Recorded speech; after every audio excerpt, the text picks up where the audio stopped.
I think like cold open is probably the best here. Like it's the first one, so why the hell did we even start this? Yeah, what are we doing here, GJ? What is this? Honestly, this is just our own conversations that we usually have, except now it is documented for the rest of the world to see. Yeah, because the idea came from we have had 2 weekly meetings so far, Mhm. and we were like, "Damn, we should have recorded those." There was like massive gold nuggets, and especially the last one for me. I was like, "Damn, I wish I would have honored that." And so we were like, "Okay, potentially interesting content here because we're 2 what the Twitter sphere might call think bros." Is that a commonly well-known term in Twitter? I think yes, like it's more commonly used when you do VC when you talk about VCs. Like VCs think they have this like insightful edge compared to everyone else, and that's why they're so successful in like the venture capital world. So yeah, think bros is like is a term used at least by me more often in like a sarcastic and like Right. roasting sense. Yeah, almost like you hear people called, "Oh, you're a thread bro." And by people, I mean Tamer, Ali Abdal's brother on the Not Overthinking podcast, which is the majority of where I learn about Twitter from. But anyways, I guess we should just tell a quick recap of how we met. We were both part of Nat Eliason's online circle membership group, now defunct. Did everybody get a refund for that? I'm not even sure. I think he's still I've gotten emails, like, since that point, and I don't know I haven't been charged on my card, so I think that means it's over, but he's still running it at some point, or he may have closed it Mm, down, yeah. but Okay. I remember still getting those emails. So we were both in that. And there's a very particular type of person that would join that. Yes, he has a very, like, ideal customer profile, And there were what, maybe 100 people in that? maybe. So it's a very specific type of what we'll call note-taking nerd. Mhm. That would be one of Yeah, the that's the, like, first little step that you get into the whole Nat Eliason sphere. yeah. And we both had taken the courses Building a Second Brain Mhm, and are in the sort of David Perel, Tiago Forte, Rite of Passage, Ali Abdal, part-time YouTuber Academy, cohort-based course world. mhm. Before they were cool. Now they're I feel like Yeah, like going mainstream. again, this we were the hipsters where it was like, "Oh yeah, this guy's doing a course with 50 other people? Great, I'll go in." And to be This fair, that while you were like stage 1 getting in at $500, I paid thousands. But Yeah. you were like entry level Twitter. You got in early to a lot of cohort-based courses. Mhm. I came in a little later, but I've been on the CBC journey for like 18 months, and we'll maybe get a little bit into that. I was living in Baton Rouge and selling a bunch of gym equipment. Yeah. Person messaged me on Facebook Marketplace, and I'm like, "Oh my god, it was you. I recognize your name from the note-taking group." And you had posted a post about serendipity, how it's like, what a kind of a crazy circumstance because it's very normal in today's world to be just online friends with that particular type of nerd. 100%. There's less in real life meetups, and Yeah. you see it very rarely in in this Twitter space, in the YouTube space, and even with COVID now, it's become even worse in terms of Yeah, yeah. actually have that happen. You have to caveat when you're meeting someone IRL. Mhm, You're like, "Yeah, we hung out IRL." Yeah, and then I moved away, mhm, I moved back, mhm. and the rest is history. Like, "GJ, let's hang out every week and talk about our ideas." Yeah, so we're gonna share, I think stuff we talk about that we're very passionate about is training. I've been a personal trainer for 10 years I've trained for 10 and years. yeah, and nutrition. I was also a nutrition coach. You're crazy jacked. And then we're also going to talk a lot about entrepreneurship. So we both are very into business and more specifically technology and how it Mhm. relates to business. We both are, I guess you could say, business coaches, but it's really more digital business coaches, digital productivity coaches, Yeah. the way. And then, like, part of it is also, like, the consulting part, because like, well, we can coach, like, what you need to do, but on the same part is, like, getting input from the people that we coach saying, "This is where I'm struggling," versus, "Hey, I'm just gonna give you a program." Yeah. Yeah, man. I think what we want to do to start off with is talk about some personal training and nutrition stuff. Okay. So training wise, there was a tweet I saw. I forgot exactly who what it was from, but it was like, don't underestimate. It might have been Dan Coe. By the way, I started following Dan Coe. This guy's spitting fire. He's pretty good. I will say that he can be out there at times, but he definitely will tell you like, "Hey, I was eating like raw liver for a few months. I've since stopped because I didn't think it didn't really affect me as well as I wanted it to." And that's the thing. If you have that transparency and don't just sit there and be like I'm doubling down on liver because I fucking committed to it. Like Right. that's something Right. that I appreciate with people that are real on Twitter versus kind of I don't know, trying to get you as part of their cult. Yeah. Yeah. So he wrote, I think it was him, never underestimate the distance of your gym. Like Oh, how 100%. how far it is. Yeah. I joined a gym, even though it doesn't have the exact stuff I want. There was one gym that was 20 minutes away, which had like perfect equipment and cheaper, but one gym is 5 minutes away. And as a automation and time productivity coach, we know that those little pieces add up to massive gains in the long run. So Yeah. like that 15 minutes one way by two. So you're looking at 30 minutes, 7 days a week, Mhm. 3.5 hours. Yeah. You get back 3.5 hours essentially. Yeah. I actually just listened to Ben Greenfield podcast where he's talking about how he's optimized his life. And a big part of that is like his home gym. I could go like drive 10 minutes, meet with someone to work out. Like we talk for 5, 10 minutes and do the same thing on the back end, then come back. And he's like, I could Right. walk 5 minutes and not have to deal with any of that. And I'm right there. I'm ready to go. Yeah, that's for sure goals. And I've had some epic garage gyms because I was a trainer that trained out of my garage. So that was one of the perks. But yeah, and that is a future goal of mine to have another amazing home garage gym. A barn gym. Right. Straight like no garage. Like I want like a barn that has a gym in it. Goals, for sure, goals. But anyways, how about you? What's going on with training? Started a new phase of my training here, like fully immersed in the Kyle Dobbs experience now, with Operation Meat Rocket. I've got the shoes now for Christmas, so his Escalante Racers by Ultra. What? I don't even know what that is. So they're a zero drop shoe, but they have a very wide toe box, and I was like, this looks all right, but I don't see too much of a difference between what I already wear. But putting them on, it's oh, this is what toes feel like when they're not like smushed together, Mm, which like it can help and hurt you depending on what you want to do. But I think in terms of I'm a general performance type of dude. I'm like Operation Meat Rocket is I want to be as big, as fast, as strong as I can.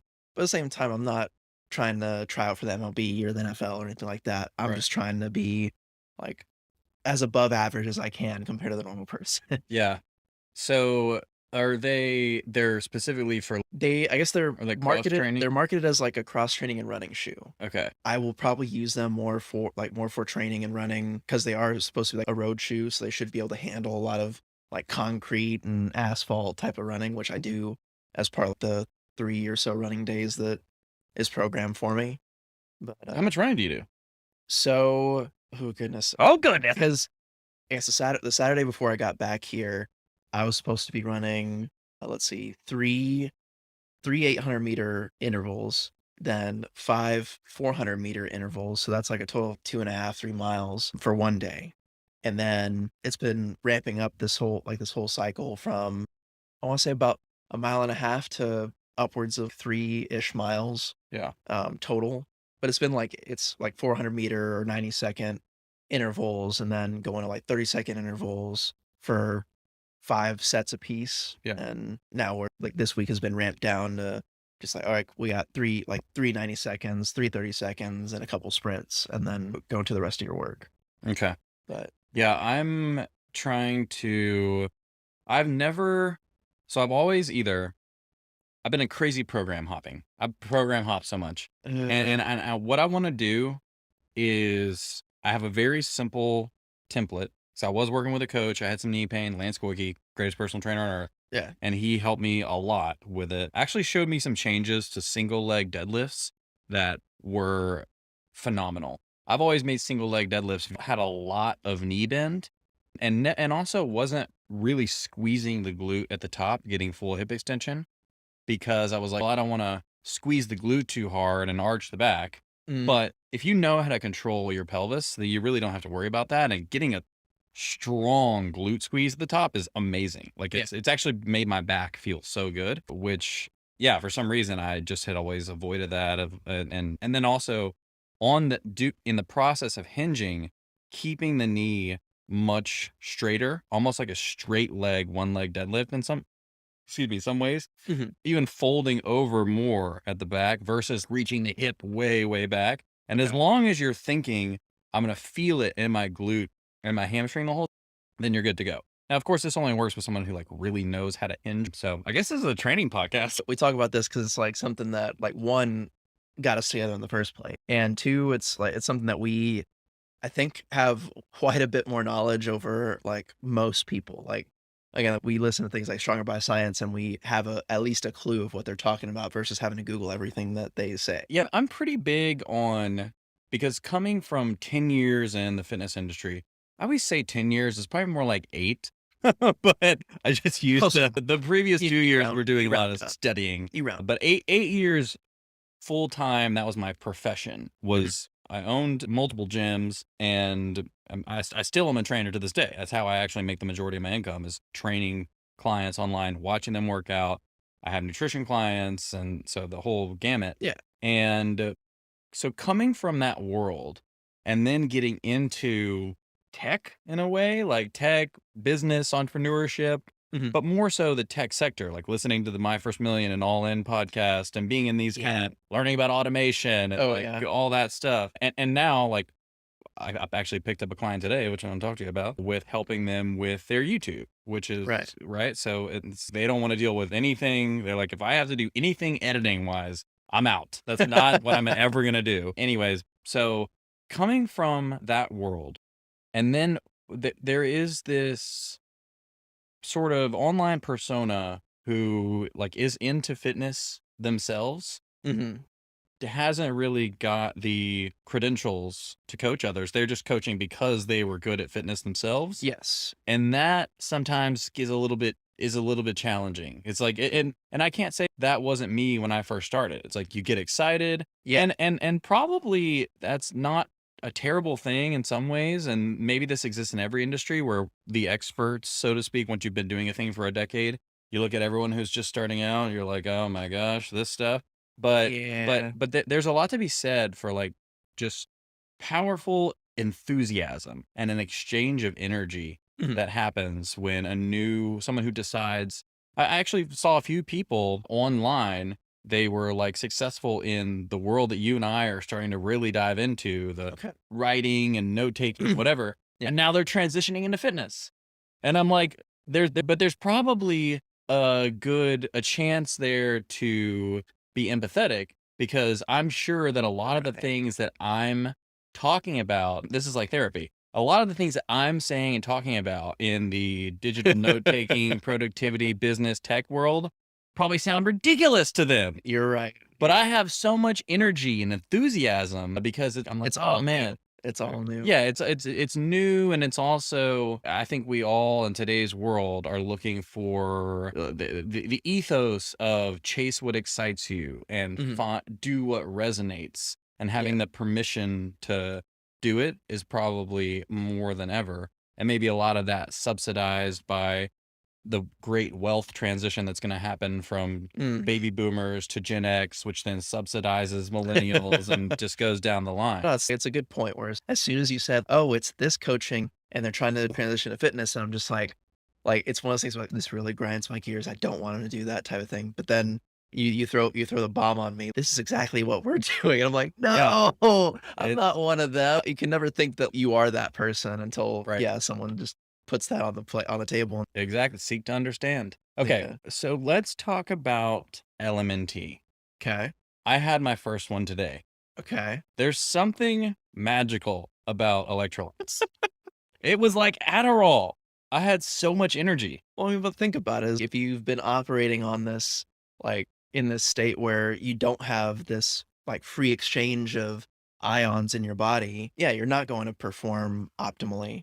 Put all of it into your system and your body's, "Oh, like, this is exactly what I needed." So, Yeah. like you said, it's a And there's maybe you could get close with just table salt. I don't know I've if done the Himalayan salt and lemon juice, and it's awful. it's It it's tastes awful. it's fine if once you get used to it. Yeah, yeah, yeah. But Like it's salt water. You're drinking salt you're water. drinking salt I mean, water, it's yeah. fine if you're cool going when you're at the beach and you're going in the waves and you inhale salt water. It's cool if you're cool with that. But the element stuff from my boy Rob Wolf was straight up watermelon magic.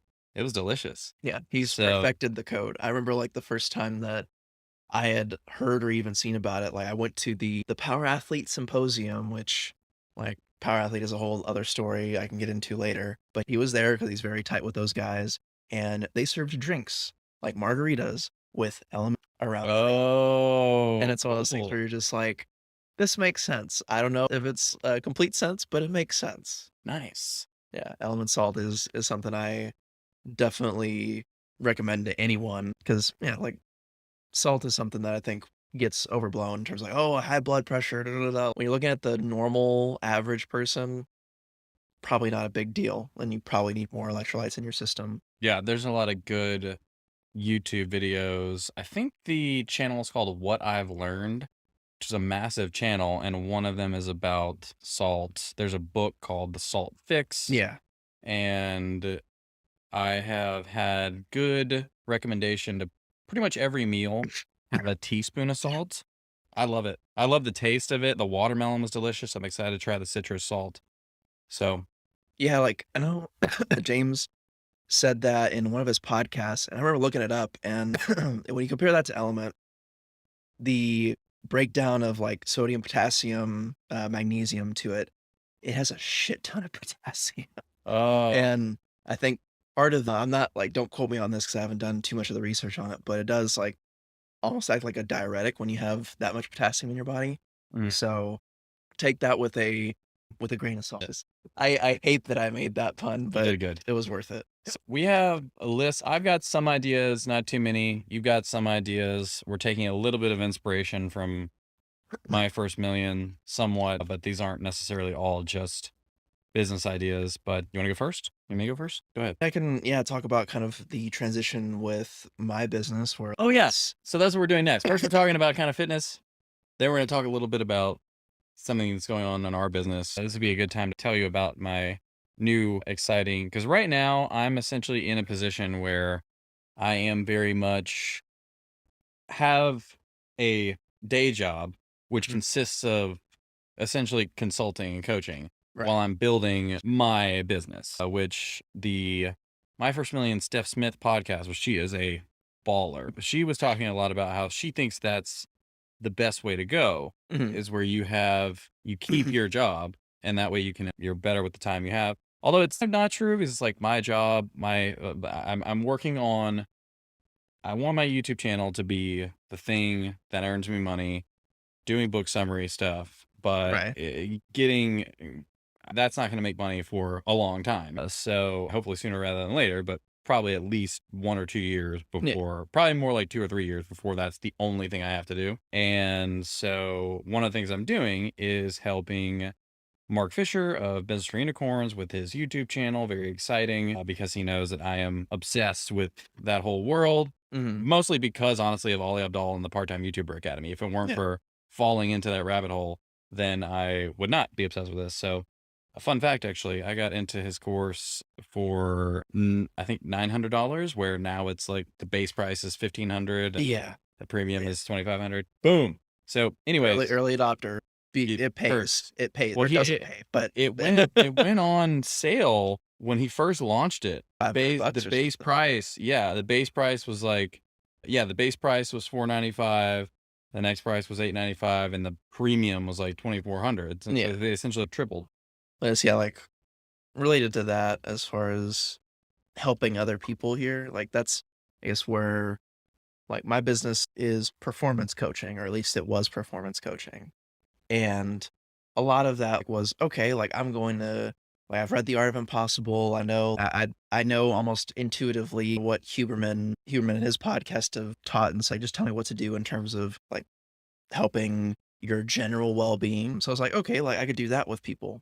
But looking at the market, it just doesn't seem like there's that many people looking for that as a first step. What I do see more people looking at is And to reference the whole boomer wealth transfer here is there's a lot of small businesses that are still ran by older people, but they want they're like this the main goal is like, hey, I either want to offload this or I want to be more hands off in my business than I usually. So that's where I was like, I could probably help more people out or at least get more like tangible impacts by saying, you know what, like I know the automation side of things. I know more tools than I can count to be able to help as like businesses be able to automate a lot of their marketing, a lot of their processes, or at least make it so that you could give it to a Starbucks barista and say, hey, I'm gonna pay you twice what you're making here. All you have to do is follow this recipe and be as hands off on the business as possible.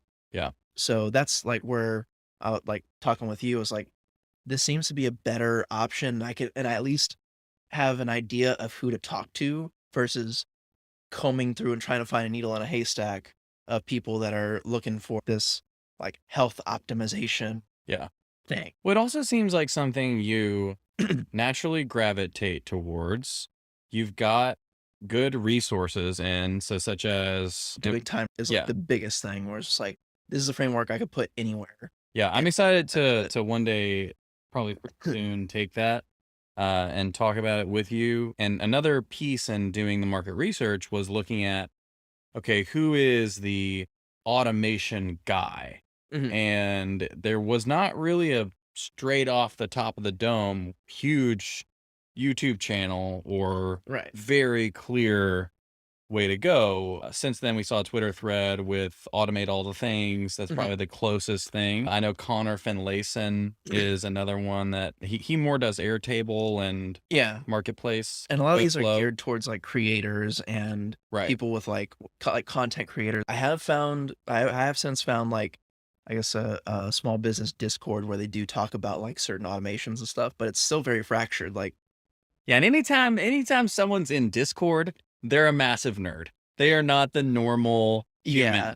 yeah, I guess like What I mean by that is yeah, we with the were talking tiers. about how can you where is the arbitrage? Where is the opportunity to make money with these skills? And when I went through my run a essentially building a second brain course with the specific app Craft Docs. So that was like my that still is I have probably half of my income is coaching clients one on one to build a second brain in the Craft Docs, which I think is the best note-taking app for task and project management. So I am passionate about that, but the opportunity that I saw was teaching really or not really even teaching, implement helping normal people, normal in Yeah, inverted commas. there's a tier system to like what Yeah. what we deem normal for The this. continuum of Yeah.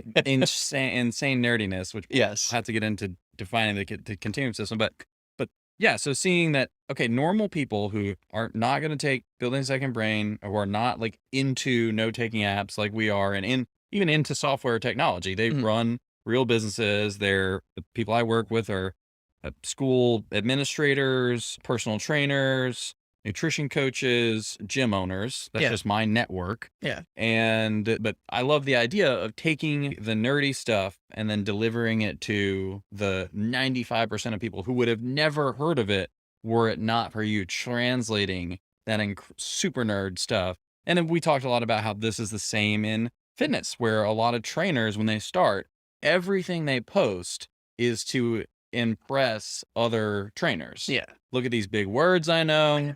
Look how jacked I am. And it's one of the rules whenever you start marketing to general population, is not to post your six pack or your massive muscles because it's intimidating. I Yeah. think the same goes for the super nerd business stuff, where if you were to post a screen recording of your most complex Zapier integration, the 10-step marketing funnel automation, that just completely, people need to know, okay, what is my first step? Yeah, I want the 80 the 20% that gets me 80% of the results versus that last 20 Yeah. that last 20 which like I don't really need to know, or it's not gonna make that much of an It's like just first steps, implementation without extreme down the rabbit hole optimization. Yeah. I was like, let's just start with automating your email. Yeah. Okay, cool. So we talked a little bit. Let's dial in as if it was just us chatting, which was our original idea. Yeah, yeah. You were talking about in Telegram that you wanted to, or just tell me where your head's at now with you were taking some inspiration from zero to what is your action step for this thing? I guess the big thing is I would still love to do something similar to Zero to Dangerous, which, like, you can look it up. I'm personally not going to take it, but I think that the way that it lays out the program is pretty good. I just think that there's probably more scientific backing that you can use, and a lot of just like basically, if you were able to synthesize what Huberman Labs like podcast like says, you can be able to construct an 8-week program to meditate, to practice gratitude, to like control your dopamine, to like to be able to optimize your biology in a sense. But that one 10 plus 20 plus hours to go through each Huberman podcast to get the actual things, Right. which I'm more than willing to go through, but I don't think many like normal people will want to do. So Yeah. I figure still keeping like this like thing in the back where it's like, hey, this could be a lead or this could be a very small offering from like optimize your biology standpoint.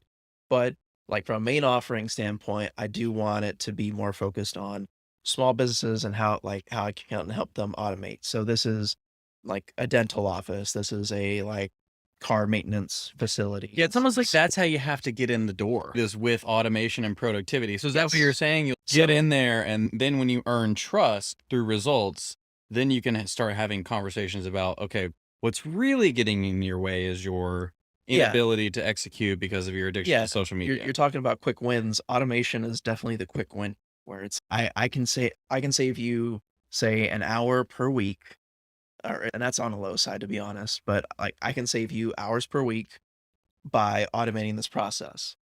With that free time, you can be able to fix a lot of the other stuff that's going on in your life, and you're not worried about this other stuff in your business because it's already that's I think the biggest thing. I'd love to be able to coach that aspect, but I think there's more quick hits and results that allow people to see, hey, there's potential here in working on someone's business versus their like themselves. And I'm still open to doing it with individuals, but it's very much treating an individual like a small business where like you have certain tasks repetitive, and if you automate those, you free up your time, whether that's to do like more impactful work or whether that's to devote to like fixing the body itself. Yeah, everyone at the end of the day in today's world, because as Naval says, all non-creative jobs in the future, maybe sooner than we think, will be done by machines. So everyone is going to be creative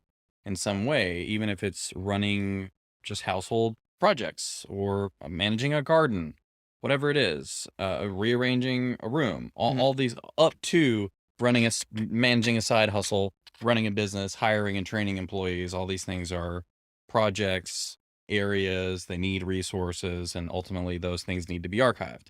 And so in the long run, I think this type of stuff can be applied to so much more than just business. So that's actually a potentially interesting use case in the future is how can what are fun ways to use these automation tools just in your everyday life. So I'm excited about that.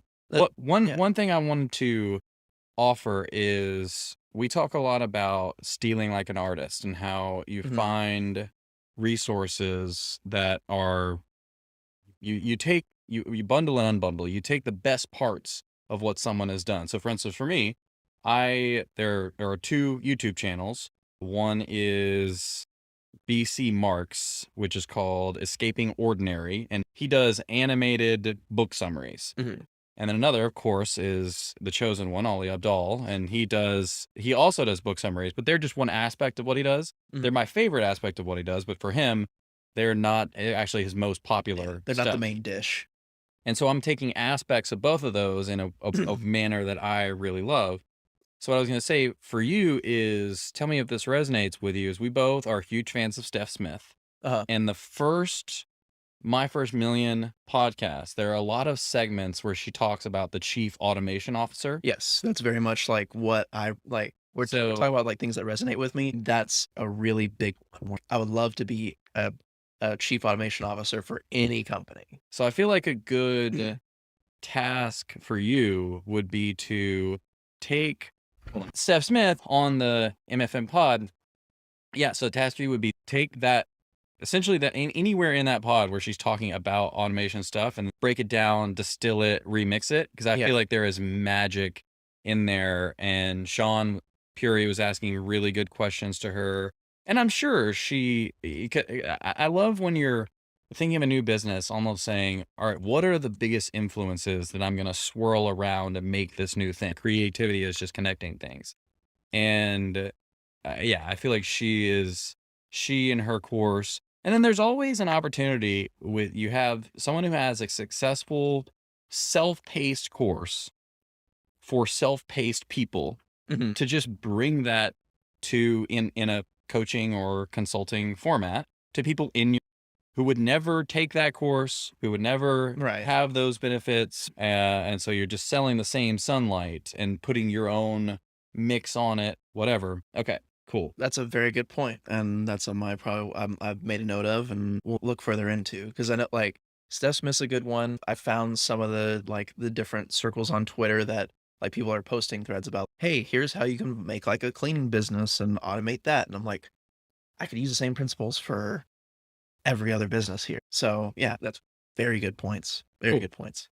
All right. So I want to talk about something that I think is a good way to. So, my whole goal, the reason that I'm shifting to this new career path, and I've talked about, and anyone that knows me knows I am just obsessed with learning, essentially deep diving learning. And Yes. to definitely, it's sometimes to a fault. And so I've had to think about and rearrange my life and reorient my career to how can I actually monetize this thing? Mhm. And it's fairly simple. I feel like it's not crazy to say, okay, like a lot of these YouTube creators essentially like read books, talk about the ideas, and there you go. Creator Yeah. economy 101, Content. Yeah. content 101. But I will say that I am also interested in the Naval idea of it. It has to feel like what feels like play to you, but looks like work to others. And he talks about the looks like work to others part is just as important, meaning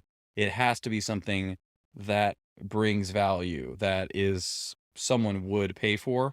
So I'm very interested in Skillshare. I personally think Skillshare a few years ago was maybe not great, but over the last few years in particular, since Ollie and Thomas Tops. Frank and Nathaniel Drew and MKBHD and a lot of big YouTubers, as well as just a lot of great, creators. I actually saw that Nidra Tawwab, who wrote the book Set Boundaries, Find Peace, which is probably one of the best psychology books ever written about how to set boundaries and have healthy relationships by setting boundaries. It's amazing. She kills it on Instagram. She's actually teaching a course on there, which to me was a huge indicator of like, holy cats, This could go mainstream this is type of thing. a lot of people. Because when you're in there, you see that, and they have very strict rules on what you can and can't do. Can't do anything about fitness. Can't do Okay. anything about weight loss. Okay. Can't do anything about passive income. Like there's a ton of dating. Can't do dating. So they really do a good job of keeping it. And they also have a lot of rules around. So you submit your course when you make a Mm. course on Skillshare. It's supposed to be around something someone can do that's project based within an hour. So I Okay. love those constraints. Now, Ollie breaks some of those rules, and I think potentially I would like to do that as well. And I'll tell you, my first course idea, this is coming from work I'm doing with clients. So I have a client who wants to make YouTube videos and wants to essentially teach someone to do it very cheaply on their team rather than going on Upwork and hiring a pro. I don't know if that's even going to be possible because there's a lot of pieces that go into doing the thumbnail, and there's just a lot of creativity that you could have a bad YouTube channel and invest a pretty good amount of money into it and not really get any return. There's a little bit of a power law with YouTube, right? Yeah. Where it's like you have to, in some ways, get to that 1,000, 5,000, 10,000 Mark. mark to get a pretty good return on your investment. Mhm. That's not if you're getting ads from like AdSense. That would more be driving business. I think that the more you're thinking about it from a driving business rather than driving ad dollars on YouTube Yeah. or sponsor It's revenue. it's lead gen. It's not your There you go. yeah. So I think with the smaller, but even then, like, and granted, I do think the fitness business coaching world is a bit of a blue ocean on YouTube. There's really only one guy, Stu Brower with WTF Gym Talk, who does a like fairly good job. Well, he's got like 30,000 subscribers, and he's by far the biggest. Wait, on YouTube? Like, I feel like that I don't know if I would classify him he's yeah, as he's a separate. he's graduated. Okay. I don't know how many subscribers he has. I would imagine But with the following that he it's has, it'd probably, be up there. I would say 70. Okay. 89.9. Yeah. Oh, but he's in a different stratosphere now. Fair enough. He's his business gym launch, I think, is still, they probably still do $30 million a year, but I do think it's maybe gone a little bit downhill since he's sort of left. And yeah, there's some weird stories about that. Anyway, so yeah, so what I want to do for my first one, and my ultimate goal would be to get to one of these a month, but I think my first one is how to make a full YouTube video in just Descript, which we're using right now Right. to do this little pod. The reason for that being is it's very fast. You can make automatic edits. You can edit the video like a Google Doc. I mean, it's amazing. When you actually show it to people, it's like, It's magic. I can't believe, yeah, it It's really magic. is.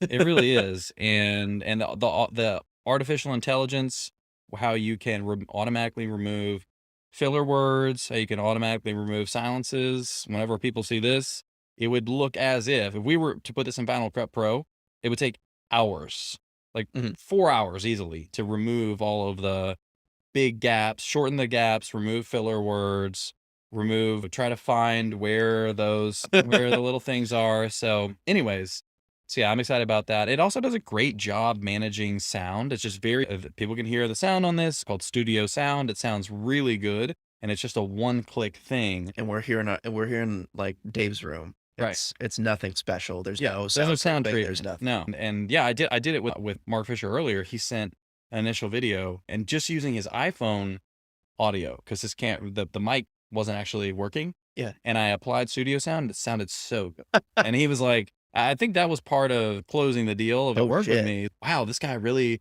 knows professional audio. I'm like, press one button. That's like you don't even have to tell him. No, I didn't. No, I was like, yeah, that's just the quality you're working with now. So yeah, I love Descript, and I think it's Descript. But that's an interesting idea. It's just taking, and there's a guy on Skillshare who's done like maybe 6 courses, and Zapier, TikTok, and he's not doing anything super special. He just does a little bit of research, and there you go. So I'm looking this up. Yeah. It's he's good. Jerry Banfield. Let's see if that's him. No, that's actually not him. But there probably is a few. There's a few, but there's one guy that in particular. There he is, Janosch Herman. Interesting. And so they're not huge. So he's got a couple. Yeah. Notion, competitive Todoist, Skillshare. So yeah, and it's, to me, it just seems like a lot of fun as well. Like I would already be learning this stuff. So cool. All right, what you got? This is so interesting. Again, so like these things, I'm just like, I never knew about that.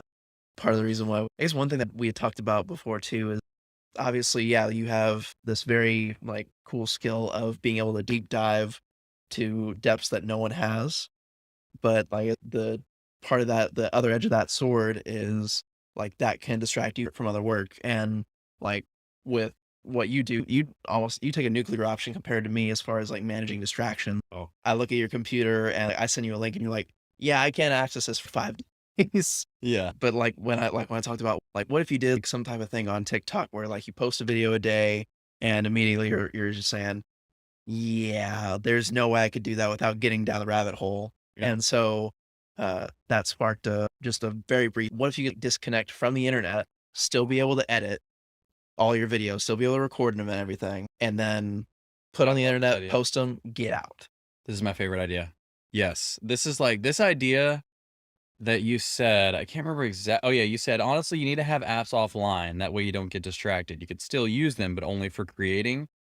That is my life operating system. When I'm doing that, I'm on fire. Mhm. I struggle. I struggle with distraction, and there is a lot of I do have a lot of self-work to do managing internal distraction, but I'm reading a book right now called it's by Menno Henselmans, who is a absolute beast in the fitness industry. Yeah. Which there was another side idea I wanted us to talk about one day. That is, I think that people in the fitness industry who are particularly evidence based are some of just the smartest, most committed people to truth in the world. Like this guy's just a personal trainer, whatever. But he wrote a book called The Science of Self Control, which has 500 scientific references to like and these people also, because they've been like forged in the fire Of research. of research, they have to, Yeah. because nowhere They can't make a claim without saying, "Hey, this has been or they will get roasted. And if you got to think, all the people that are at the top of the fitness industry are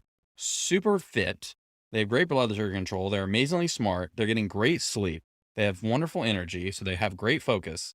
So there's this virtuous cycle of you could easily paint personal trainers as meatheads, but at the very top echelon of the research evidence-based fitness, nerd fitness world, Mm. we're a part of the Bill Hartman, Kyle Dobbs, the James Serby, and especially like the Ben House and Pat Davidson and Menno Henselmans, Mike Israetel, Yeah. Eric Helms. There are just a lot of Georgie Fear. There's a lot of incredibly smart people. Anyways, so this book, one of the things that it is talking about is, Yeah, see if you can search it out. look it up real quick, but it talks about temptation, and it's so good.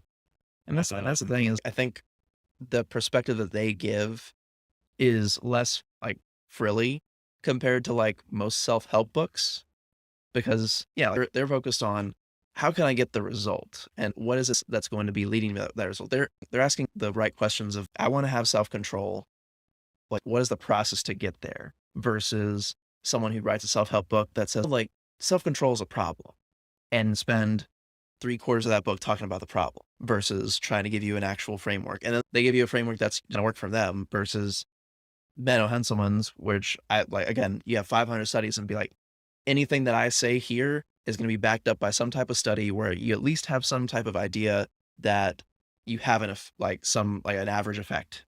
I don't know what it's like in the psychology world, but in at least the evidence-based fitness world, if you make a claim and it's not supported, or even if you think it is, you will get roasted I think on it's social media. I think in psychology and 'cause I've seen TikToks that roast this too, where it's just and even in Art of Impossible, where like you look at the studies that he's referenced, and they like he cites the numbers, but he doesn't cite like how much of a likelihood that this would actually happen, type of thing.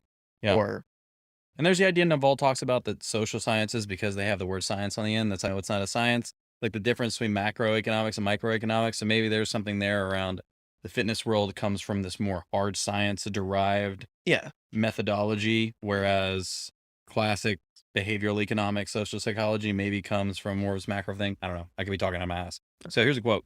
In contrast to popular belief, researchers found strong evidence there was no relation between acts of self-control and goal achievement. People that engaged in more self-control were no more successful in achieving their life goals than others. The researchers concluded, contrary to conventional wisdom, self-control was unimportant in accomplishing one's goals. Instead, the strongest determinant, or rather saboteur, of successful goal achievement was temptation. And this relation was explained entirely by mental depletion. People exposed to more temptations experienced greater mental depletion. This prevented them from pursuing their goals. Their ability to control themselves faced with temptation didn't matter much.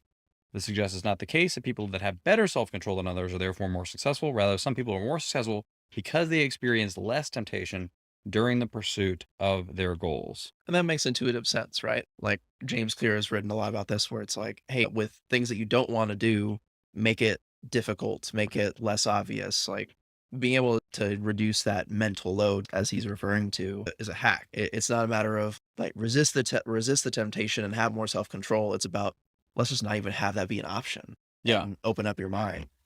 Totally. And the book Dopamine Nation is again one of my like top 5 all-time Bibles on how to live a good life. Mhm. And there is a place where you can talk about I do think self-control varies from person to person. It also depends on what gives us each person dopamine is different. So it doesn't Yes. necessarily have to be a neurological difference, but it could just be a sociocultural, environmental based change where based on your life, certain things give you pleasure or the seeking of pleasure Mhm. compared to other things. Mhm. So for whatever reason, for me, those things are social media. That is my drug. And that's what she talks about is everyone has a different drug, alcohol, heroin, pornography, sex. We can be Yeah. of any. Name your vice. And she says, if you haven't found your drug yet, don't worry, it's coming to a website near you. There's for the drugification of America and the food. So, anyways, yes. So I have very strong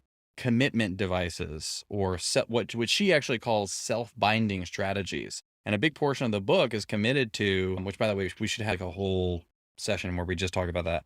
The big portion of the book is committed to those self-binding strategies. Okay. And it's it's just very interesting how all that works. So yeah, self-binding strategies, It's a yeah, it's I think she was on a Huberman podcast, wasn't she? yeah, I'll have to take a listen to that one and yeah, see. oh yeah. And so what got us onto that? We were talking about deep diving and Like basically, I imagine that there's probably going to be some type of tool that does this, but basically a switch that allows you to go into creator mode where you're on Twitter, you're on Instagram, you're on TikTok, and you want to create content, but you right. don't want to get sucked into the void that is the infinite scroll. Yeah, yes, because I am right now like 99% consumer, 1% creator, and I would like to shift that to like Mhm. over the long run. Like, what do you think's a good percentage if you just had to guess, like creator to consumer? Obviously, it's not 100-0. No, You have to have input. I also don't think it's 50-50. I think that you definitely have to consume more than you create.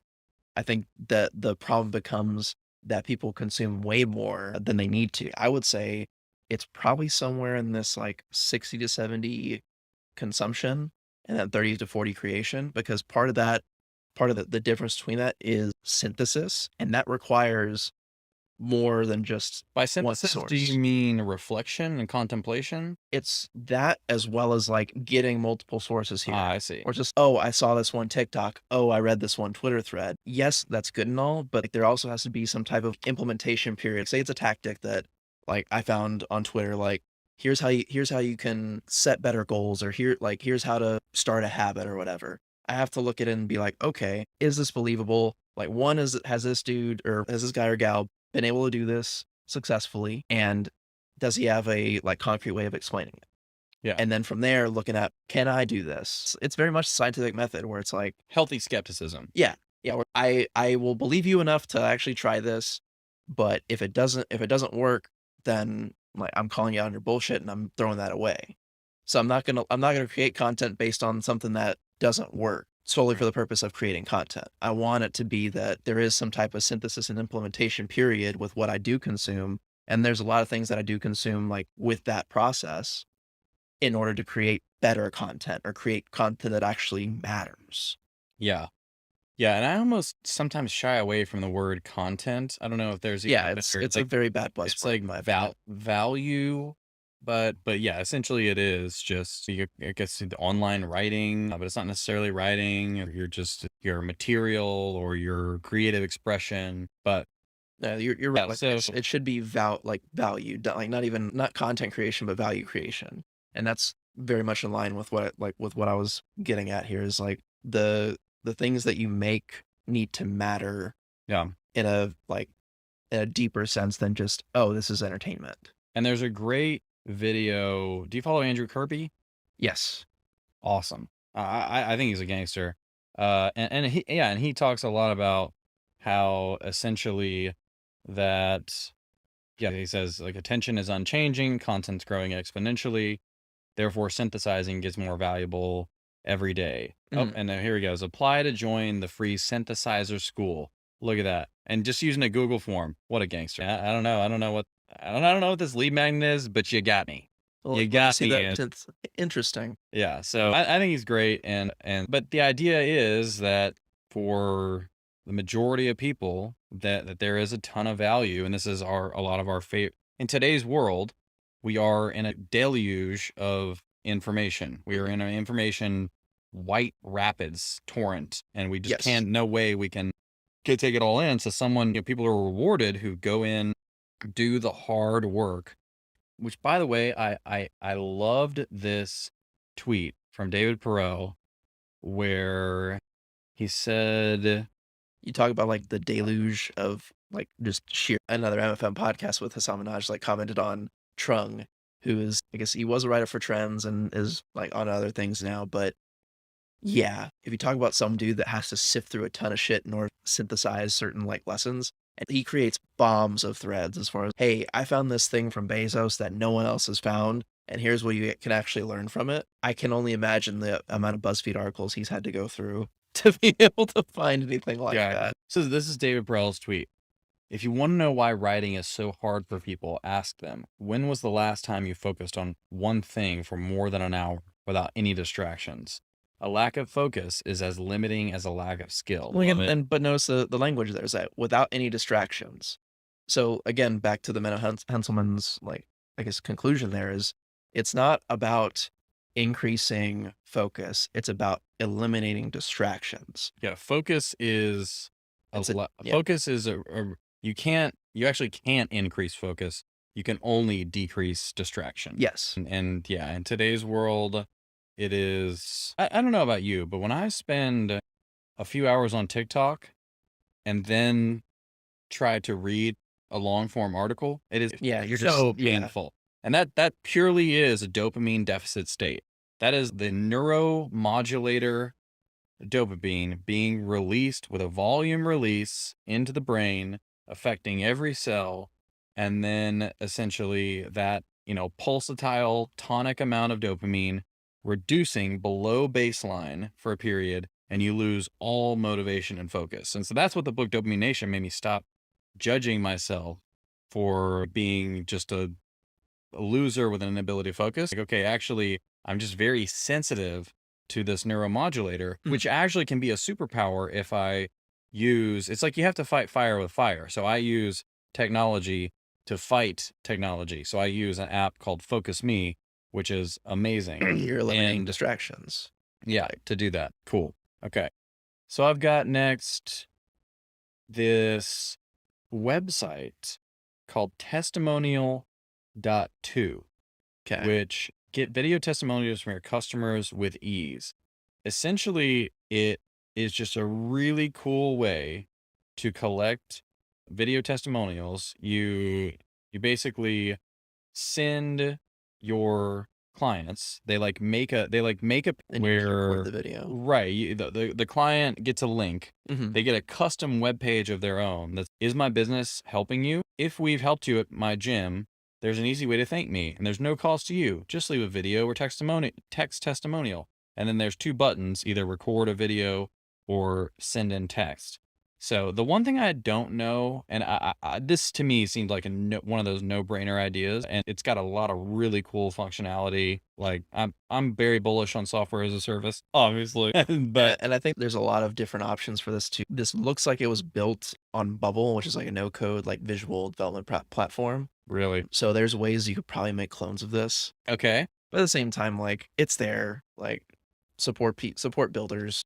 yeah, I don't know. Is that a fairly common strategy? Yes, Bubble is probably one of the Clone? most widely. It's one of the most widely used. Like No, I mean uh, pure cloning. I don't mean no code bubble. Like finding a product and then just more or less yeah, ripping it off. it's a race to the bottom. Yes, I don't know how I feel about that. Not it's good. it's Although I will say that the company Logsec, which is one of the tools I use, essentially is a Rome clone, but they are open source. Yeah, so anyone can fork it and Yeah. mess with it. I feel like that's a little Yeah. more ethical, high integrity. They're not necessarily charging, whatever. But anyways, so yeah, I thought that was cool. And I feel like the only challenge that they would have, just what I thought was a cool business idea. The only challenge they would have is I don't know if it syncs directly to Google reviews and Facebook reviews. So maybe for an online business, it would work well. But I think for local, Google reviews they crush it. That's like the way to go. Yeah, yeah. Like that's if you're gonna make an automation, it's gonna be funneling people to there and Right. getting a review on there. Yeah. Yeah. Cool. What do you got? I don't know. I forget. Like I can go into the no code space. That's something I've been in for quite a bit. But if we want to talk about like I guess different clones, I've built different clones for things like Product Hunt. For I made I guess was it like Zillow clones and things like that on Bubble. So like there is an opportunity in making clones of like popular sites. At the same time, though, But that's like a learning experience? yes, It's like a project-based learning thing. yes, Okay. yes. Like I make these I clones just with feel no like intention to. yeah, I feel like there's I feel like cloning and then trying to run the same commercial model is unethical, but I am a huge fan of stealing ethically and Yeah, giving credit, all that. But yeah, and yeah, what you're talking about is totally different. yeah, and in terms of cloning, it can also be where like you have this one video review app, but I could market it as this is the video review app for fitness. So it's the same thing. It's just a different market and like an unbundling Right. of this main offering. And if you alter it a good amount, then you're Yeah. just taking inspiration. Yeah, and you can update the copy or update like certain features and be like, hey, this is specifically geared towards fitness people. Then yeah, like you've niched down and selected your market, so it's not as general as that, but Yeah. at the same time, like you definitely get more affinity. It's I guess, the metaphor of if I'm selling bananas, you don't want to be selling bananas and saying, hey, this is better. You want to be selling apples because then people that want to buy apples will come to you versus trying to buy a banana from me. Well, one thing that I was thinking about is, okay, I just totally lost my train of thought. Oh yeah, I saw this Mm-hmm. the Opal. Have you heard of this? Yeah, I saw like their new release of it on like Product Hunt or something. So this looks pretty interesting. It is essentially a webcam Very pricey web. that, yeah, $300 price point. Uh-huh. And most webcams like the Brio or the Logitech Yeah. are not that great. This purports, oh, for sure. That's a 10-minute warning. Yeah. So it shows their best piece of marketing by far Is the is comparison. the comparison, right? So it's got the MacBook webcam, not great. The Opal C1 looks amazing, and then the Canon $2,000 DSLR, and Yeah. the middle one looks the best. Comparable. Yeah, it looks comparable, if not better and brighter. Mhm. So the question then becomes: is once the first person gets their hands on this, Yeah, is this actually like what it's gonna look like? because this is very much a you get it, if it sucks, you return it Yeah. situation. So you really have to deliver with this kind of product. But I like it. The problem Tiago was talking about was it takes him like 15 minutes for his crazy Zoom setup, and as more people get more into video, You want it right, to be then you want to have a frictionless way of you doing want to it. have just a one click setup. Yeah, that's why like there's stuff that you can like the lights that you have here where you just slap them on and they got the light there. Yeah, it's definitely one of those things where there is a market for like on the go content creation or on the go tool for creation. Yeah. All right, do one more and then we'll call our first one here. Let's see. I can talk to 8:41 you p.m. about, Dave's fading. I can talk to you about the thing that I guess me and my friends back home are trying to do, which is Oh yeah. making a custom gin. So Oh, Ryan Reynolds, baby. and that's another thing too, like that'll lead into it, is my friends in Seattle want to like have tested their own like kind of infused gin with like strawberries and stuff, and like it's great. Oh yeah. But I think like they say it's really hot in the UK, but it's not as in vogue as like in the US. So they're thinking, well, why don't we make a short run of gin that is infused with strawberries or whatever? That's a winning strategy. Take something from another country, put it in yours. Love it. At the same time, like I've done like my the initial Google search. They do have stuff here, but like it's not near marketed as well. And it just so happens I have a friend who works at a distillery over in Puerto Rico. He used to work at the rum distillery here, who's done the background work to know the process of making a gin, how much it costs, like from a startup's perspective. And he said, what's going to differentiate y'all is going to be the marketing. And you can either do it organically or you need a lot of money up front to be able to market. And that's where, to Ryan Reynolds' point, where he is his own marketing machine. Like he Right. can do the ads, do the I mean, you could make the argument that marketing is pretty much the competitive advantage of all liquor businesses, all businesses, right? yeah, but I would say there's definitely a big hill to climb when you're a newcomer within an industry. You had the virality of White Claw. What I'm trying to think of is like, how do you make this like infused gin viral? And I don't know how that would even work. Like, obviously we can make the gin. It's going to taste good.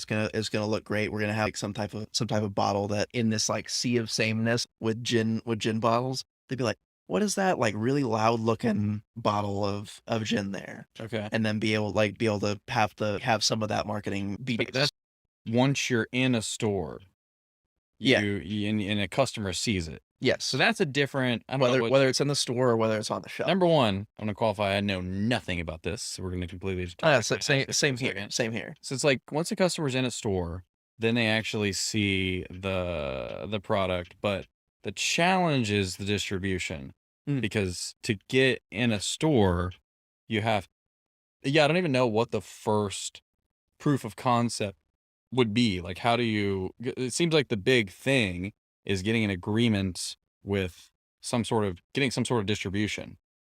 Yeah, it would be definitely short run first. And then the initial short runs would have to be like a proof of concept where say you open up pre-orders or you talk with certain distributors and say, hey, I want to put this in your shop. Yeah. But will you let me put it in your shop? I guess the question is, what's the hook? You know? And that's where marketing comes into play. So that's why marketing is so important, especially with this. But that's the thing, like to say in a one sentence thing, like, oh, but this is like, you think this And that's another point too, is you think this is regular gin, but we have a proprietary infusion process, or like, I don't know, infusing it with crazy shit. Well, most people infuse their gin with strawberries. We infuse ours with jalapenos. Yeah. That'd be something I think, would be the differentiator. Like if I search up jalapeno infused gin, I can't imagine what I would come up with. Well, people do gin martinis. Spicy cucumber infused gin. That's close. Now that's probably more mainstream. Well, no, that's probably, is it more mainstream? That's probably like a blogger, right? Yeah. So to me, that's kind of a cool idea, is taking searching the most. So this could be a potential proof of concept, right? Is using, so here we're getting into what's actually a tech strategy. We could do like keyword research on what flavors of gin are researched that don't actually exist. So that could be a potential. Also, I don't know what the potential D2C is on this, like direct to consumer, or is that limited by legal challenges? Yeah. Okay. That'd be something I would have to look at. So yeah, but using some sort of SEO tool to be like, all right, what? There's another one. I think it's There's another one that's much cheaper than Ahrefs, or like free. But yeah, seeing or just taking the most popular blogs of gin infusions, which and videos that have already validated they've already validated they're hot. And then, and whether it's, if you didn't have to do this yourself, we're bundling. We've taken the hard work out. It's a concept. You can either call it like the Walgreens CVS concept or like the Chipotle any other restaurant concept, where Chipotle does extensive market research on the foot traffic and drive-by traffic of certain areas. Then they'll be like, okay, this has the optimal thing for us, so we're going to build here. So the other restaurants, or like say like Walgreens does that research on their end. The other restaurants at CVS go like, hey, we don't need to do the research because they've already done Walgreens is there, we're there. Yeah, we're just going to put it right next to you Right. and take the same business. Yeah, I love it. that's exactly what you're saying. Is just Yeah. find stuff that already has been validated from people who did the hard work of making But this making is even something. better because, and that's exactly right, but this is even better because it would be as if you were searching, what's that vodka? I guess it's vanilla. Vanilla vodkas. Oh, yeah. Yeah, and it's huge. And then trying to make a similar or same thing. And I like the idea of things that are popping off right now are the seltzers. And there's one called Press, which has, let me read you the flavor combos.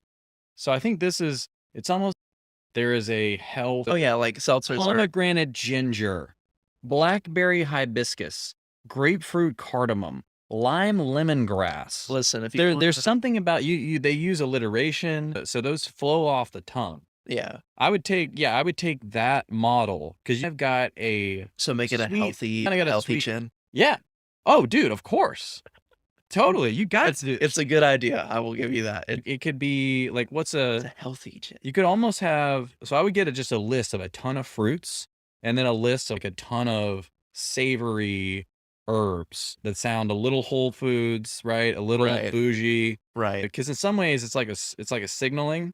Yes. Yes, I'm drinking gin, but it's pomegranate. It's Yeah, this is it's got gin. This is actually pomegranate ginger gin. Ooh, ginger play on words there. But yeah, even just ripping off some of these would be grapefruit ginger. Yeah, I don't know if Press is gonna sue us, but just take Oh, no, take because these. they're doing seltzer. You're doing gin. Like Take those. It's stealing their idea The for your names are working. yeah. Yeah, apple cinnamon, pear chamomile. So it's like, what's your favorite tea? So I would look up like all the yogi tea. Oh, that's another idea. Is look up like the top performing yogi tea flavors and say, okay, how can we mix and match, rip and pair? But yeah, and there's something to be said with like spicy. As in, so you think of gin martini, gin and vodka martini on the rocks. You always are going to put some olive juice, bitters, vermouth. So there's all these like bitter things. Yeah. And the story you could tell, right, is like, where is this happening? Seattle? Sure. Let's just say that. What would be cool, because it's all about, you got to differentiate. What's your unfair advantage? What's your unique value proposition? Yeah. This Seattle farm has been, well, it's the story of the farm. We get our pearl onions from old Farmer Johnson. He was part of the marijuana legalization movement in Seattle, and that's why we support him. I don't know, but that's where we get our pearl onions. Why are people obsessed with Chef's Table? It's not about the cooking. It's about the garden in the back of the restaurant. The story behind it. Totally. Like, no. We only cook with vegetables, and our vegetables have been grown for 3 years so we could provide this mushroom. Yeah. Which, by the way, the movie Pig, very good with Nicolas Cage. I'll say, like, How does Nicolas Cage do so much? I don't know. but yeah, like story sell better than anything. That's true. That's it. It's all the story. Yeah, why do I drink Terramana margaritas? Because I love The Rock. Why do I crush this Aviator gin? Because I want to be the Green Lantern. Mm-hmm. It's that simple. Exactly. Deadpool probably would have been a more appropriate. Yeah, I think we're on to something here. Okay, check. I'll take a check whenever it's billion. Yeah, we'll do a check-in with like how this goes because it's still very much in like the beginning stages. Oh, this is where I get excited. The idea stage. This is like my bread and butter. Yeah, As long as someone's willing to actually do all this shit, like I'll talk about ideas all day. But yeah, something around. I kind of like the like savory, like apple jalapeno. I just don't know if it will work for gin. I'm just not sure. Do you have Like gin martini, great. But I think I would like to know, I guess, what the most common like gin drink is. Because when I think of it, it's gin and tonic. Okay. That's one framing, basic bitch. The other framing is, why hasn't this been done with gin? But so I guess I see your point there, but I'm also very enticed by like the basic bitch population is to be very large.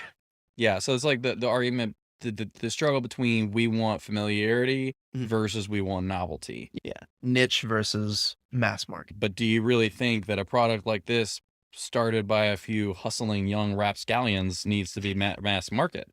That's true. My thinking is the more niche, that's the only way you could possibly get penetration. Because when you go to be able to do that and then scale. Yeah, because when you go to Whole Foods, yeah, gotta be weird. And to me, that's the customer you want. True. In today's world. Because they're willing to pay the premium. You and I would buy apple jalapeno gin. Okay. But like, and that's the thing, they're willing to pay the premium anyway. They're already at Whole Foods, which Yeah, it's like on the back of the bottle, we need a picture of the farmer who, like, we source where do are you jalapenos. we Yeah. source our poblanos.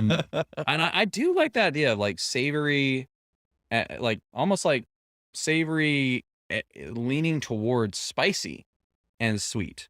So instead of sweet and savory, which is a very common thing, right? This is our sweet and spicy gin. What do you mean by that? We use pears and poblanos. We use juju. I'm trying to think of a J fruit. What's fruit with that like has a G? I don't know. Whatever. Grapefruit and jalapeno. Which, by the way, delicious. I mean, it just sounds good. And remember, how did this idea start? Because I saw that mom blogger post spicy cucumber. Yeah. So jalapeno cucumber, game over, game changer right there. Yeah, and there could be something around like think about how popular the Hot Wings show is Yeah. on YouTube. Mm-hmm. Like they just had Spider-Man. Like it's Yeah. huge. So people love. There is a lot of novelty in like spice. Because it elicits a reaction. So what if you were to like have sort of levels of the gin where like, okay, you start off in mild, which is our jalapeno pear. Gin with chicken wing sauces. I'm telling we got to think of a hook. It doesn't matter. What's that? A purple cow, right? It doesn't Yeah. have to be better, just different. Yes, exactly. So yeah, but the cutting with the sweet kind of makes it cool.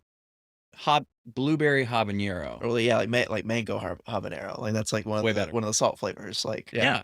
Another great idea. Let's rip all the.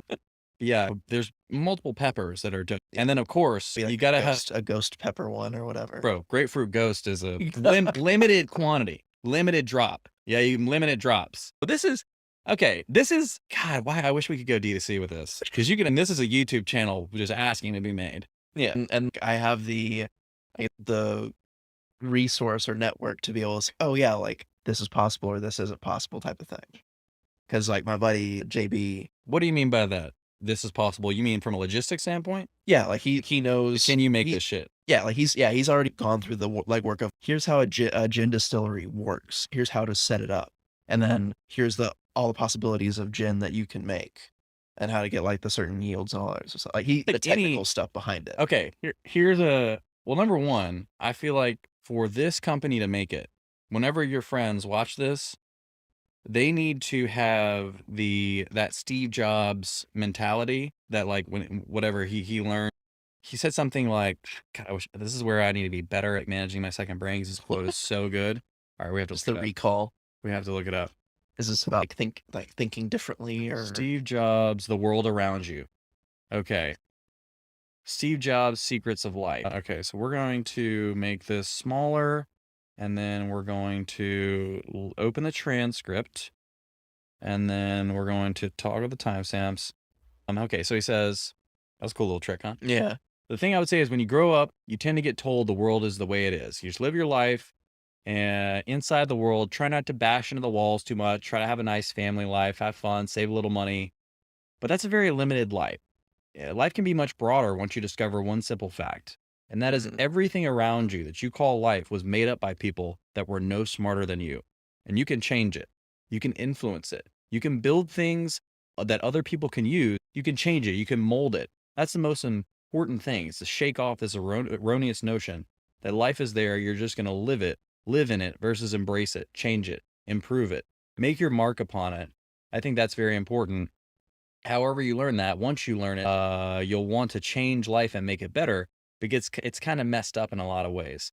Once you learn that, you'll never be the same again. Okay. Steve Jobs. So the point of that is once these young, strapping men and women start to make this gin, they need to know that it doesn't matter if no one's put a cucumber on a pepper and gin. Okay. You could do anything. Okay. Boom. Dude, I'm like super excited about the gin thing. We'll see what comes out of it. I went from skeptical to like ready to invest. Well, there we go.